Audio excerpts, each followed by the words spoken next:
Greetings, good people, and a very warm welcome to you all. Now, do you all remember when we were all kids and special guests were coming around for dinner? Our dear mums would frantically pull out and dust off the so-called fine china, and I've never really given it too much thought as to why it's called fine china, as crockery doesn't really occupy much of my brain space.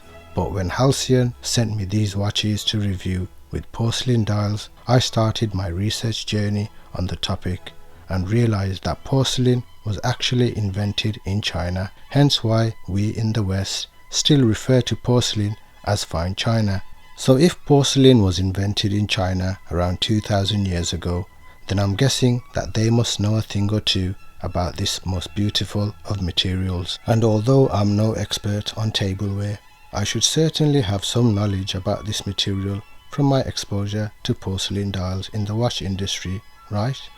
Well, surprisingly I don't, apart from the knowledge that they are really expensive, and the reason why even someone like me doesn't have much knowledge or exposure to porcelain dials in horology is because they are quite rare. I've worked on many watches with enamel dials, but I don't think I've ever worked on a watch with a porcelain dial before, and enamel is always confused with real porcelain when it comes to watch dials. For those of you who are screaming at the screen saying, "They're not that rare, Joe, I've got one in my bloody sock drawer." Well, if you've got one in your sock drawer, then it's most likely enamel. There are less than a handful of places in the whole wide world that have the knowledge and heritage skills to be able to make porcelain dials. So even if you're Rolex or Patek and you want to manufacture a porcelain dial watch, then you would have to get one of these specialists to make it for you, because porcelain dials are a difficult thing to manufacture. That much I know. So when Halcyon reached out to me with their true porcelain watches, I thought, okay, £550 for an automatic with a porcelain dial, bring it on. There are hardly any major brands that offer real porcelain dials en masse, except for maybe Seiko in some of their Presage range. So I was excited to see how a small micro brand who have decided to specialize in this category would fare. Now usually watch dials are made from various metals which have a lot of flex and bend, but porcelain doesn't mess about.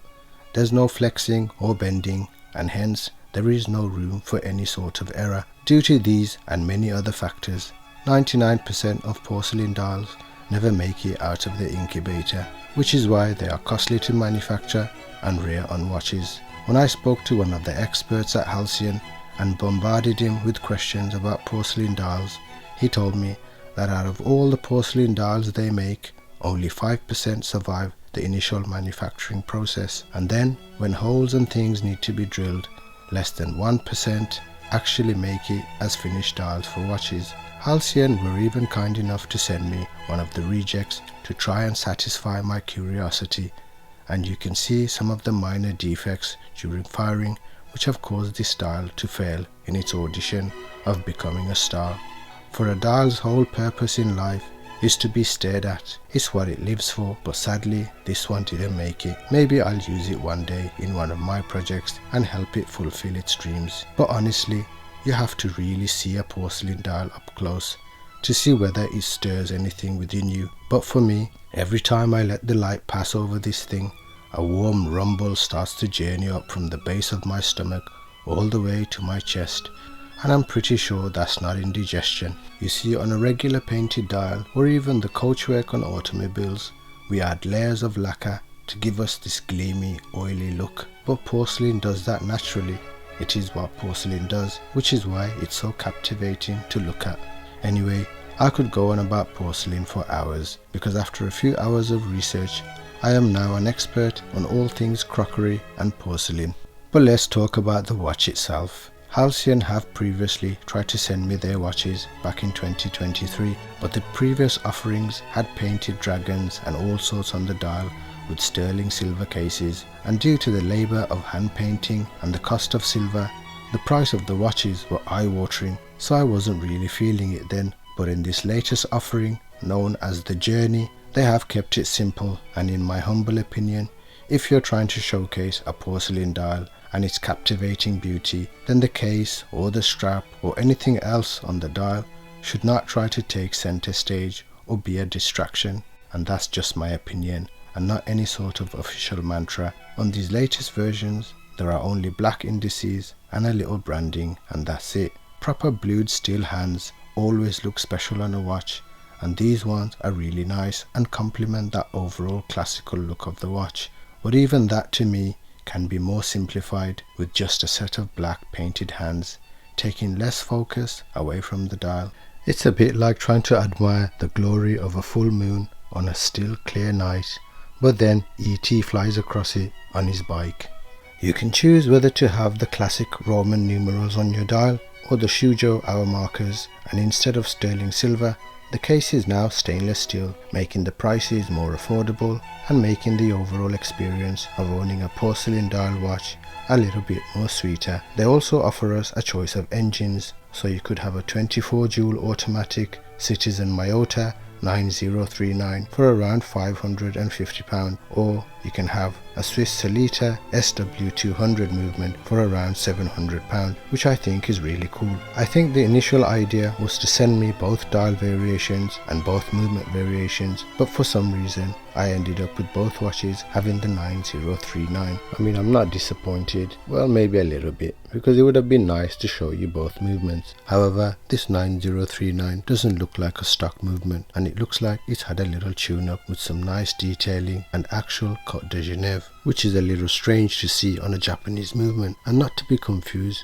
with the stripes you see on some seagull movements, or seagull stripes as some may refer to them as. The 9039 has a 42-hour power reserve compared to the 38 hours on the Swiss Solita movement, and both seem to be performing within their given capabilities.